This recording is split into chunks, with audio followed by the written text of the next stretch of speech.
Interview. And Seth, first of all, welcome. Thank you for having me. It's great to be here. You are somebody who shies away from publicity. I've been trying to get you to come on the show for years. So has Andrew. So we are thrilled to have you here today.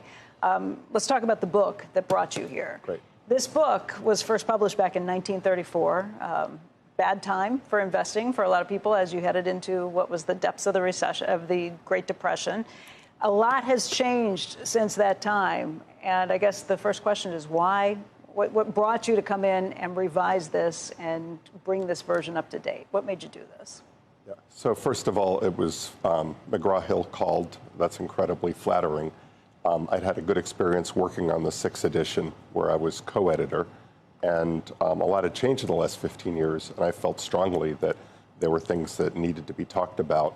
And finally, I thought I could pull together a great team.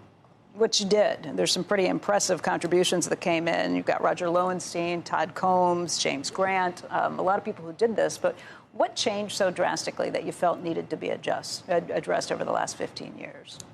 Yeah. The first thing is we've been in an everything bubble, I think, that a lot of money has flowed into virtually everything. Historically low interest rates, even zero rates, have precipitated that bubble.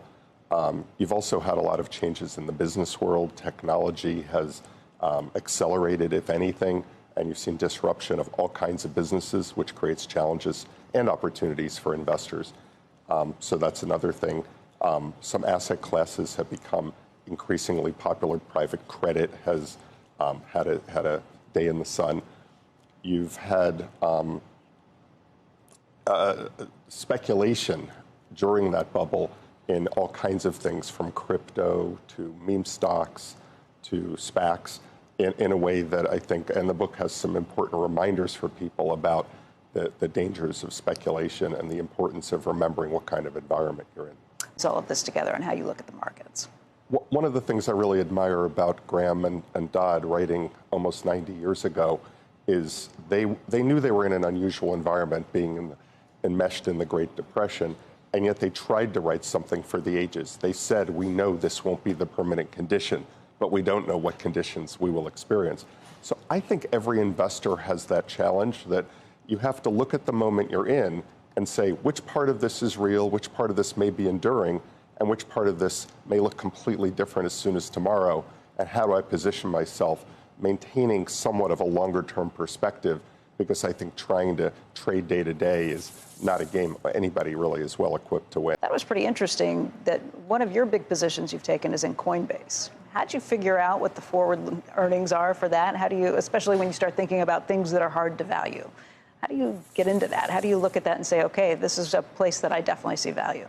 Yeah, so I think in a world that's changing as fast as this one, it's really important to think about not just what are the earnings today. The earnings today may not be here tomorrow. They may be disrupted, the business may be gone, or they may be 50 or 100% more. So I think investors need to take into account what are the longer term prospects for a business. I think investors have become vastly more sophisticated these days than in Graham and Dodd's era in terms of thinking about what causes a business to be resilient to competitive threats.